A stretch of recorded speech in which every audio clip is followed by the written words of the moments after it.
Hi there, Lorena Seidel here again. Welcome to another week of Connected Conversations.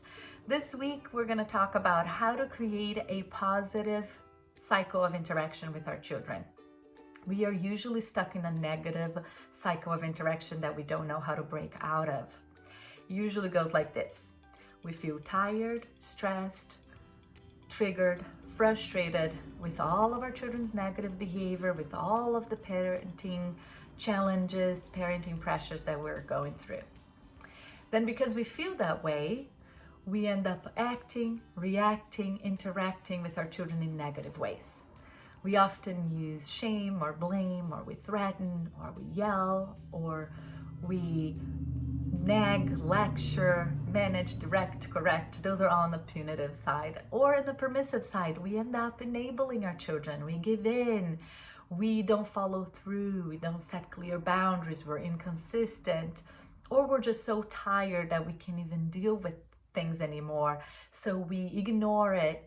Or we check out completely and we go scroll on our phones. Any one of these things create a disconnection.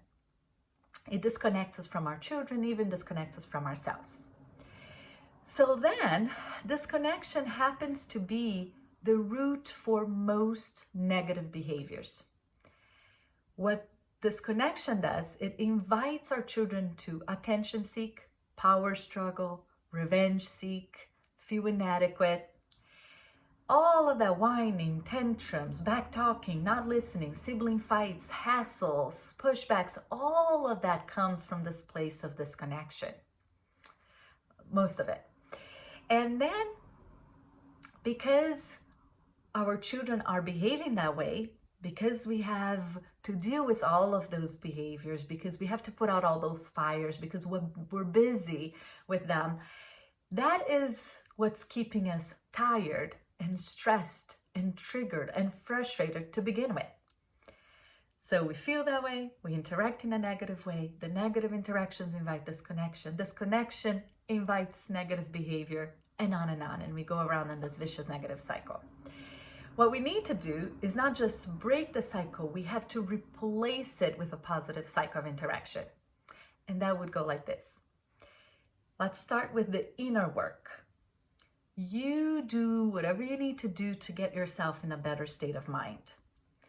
What that usually includes is getting rid of some of the negative parenting habits we have. We've inherited a lot of negative patterns of interactions, of codependency, of reactivity, of yelling, of negative communication. We inherited negative beliefs, self-beliefs, parenting beliefs.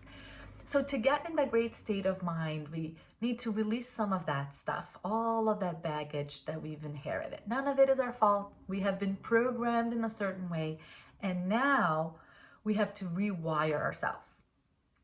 And some of the things that people do to rewire themselves or to work on creating this better state of mind, sometimes it's just meditating or doing yoga or journaling or talking to a friend or talking to someone. Emotional freedom techniques, a technique that I teach that's great for that too. Or even just doing things that bring you more joy, better self-care, things that will help you feel better so you can do better.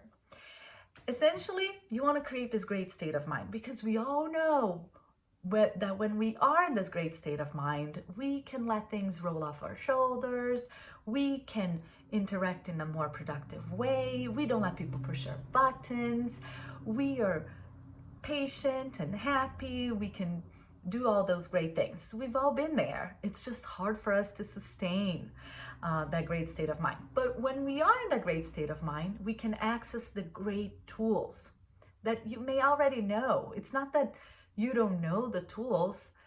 I know you're the kind of parent that read the books, go to the talks, make the notes, have every intention to apply all the things you're learning. But in the heat of the moment, often all these great things go out the window and we can't remember what we need to say or do. Or even if we know, we just can't access because we've lost our cool, right? We're not in that state of mind to be able to use the great tools. So we want to be able to use the tools And those tools are following through, setting clear boundaries, validating our children, giving them choices, being kind and firm, asking them questions, getting curious about their behavior and what they're doing, and on and on and on. Some of the positive tools. And of course, I'll give you a lot of these things throughout the year. So essentially, you want to get to a great state of mind so you can access great tools, right? And you can learn great tools too, but you probably already know a lot. But when you can access it, you connect with your child. When you create that connection and you learn to sustain and even repair, which we talked about already in that meeting, when you have that connection, then listening, respect, kindness, all of that is inevitable. So when we have that and our children are feeling connected, we are feeling connected, everybody is behaving better. Everybody's doing better. They're feeling better. They don't feel the need to attention seek as much, to power struggle as much, to revenge seek, to feel inadequate, right? They're feeling good. They're feeling connected. So now, because everybody's doing better, things are more smoothly, going more smoothly. Things are easier. Now you're calmer, you're happier, you're more patient. Because things are going so well, you are not having to deal with all of those negative behaviors. You're not having to deal with all the challenges. You're not having to put out fires all day long, which means you have more time to work on yourself. So then you work on yourself, get in that great state of mind, you access the great tools, you create connection, the connection creates better behavior, and it frees up time for you to keep working on yourself, and on and on and on. You start this positive cycle. So for this week, all that you need to do, I know this is a lot, and there are all those 4 different angles for you to approach this positive cycle. You can tackle the inner work, you can learn better tools, you can learn to create connection, sustain connection, and repair connection. You can teach social emotional learning skills for better behaviors. We know the relationship as our children become kinder, more empathetic, more resilient, as they learn to self-regulate, as they can be more emotionally stable, their behavior is better. As they master those tools, those skills, their negative behavior diminish as the skills increase, right? So I know that there's those 4 angles. We will get to all of this in more detail throughout the year. All that you need to do this week is acknowledge this negative cycle that you may be in and see that there's a need for breaking it, but not just breaking, replacing it. And then reflecting on what are some of the things you've inherited.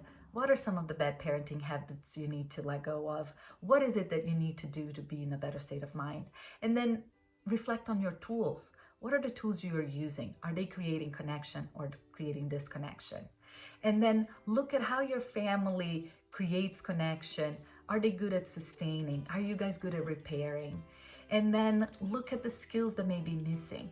What are some of the things that if your child had more of those skills, or you would make all the difference, right? So reflect on that. And that is all that you need to do this week.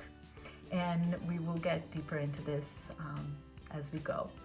Alrighty, thank you so much, and I will see you in the next week. If there's any questions or comments, concerns, just post it below, or you can email me at t.lorena@gmail.com.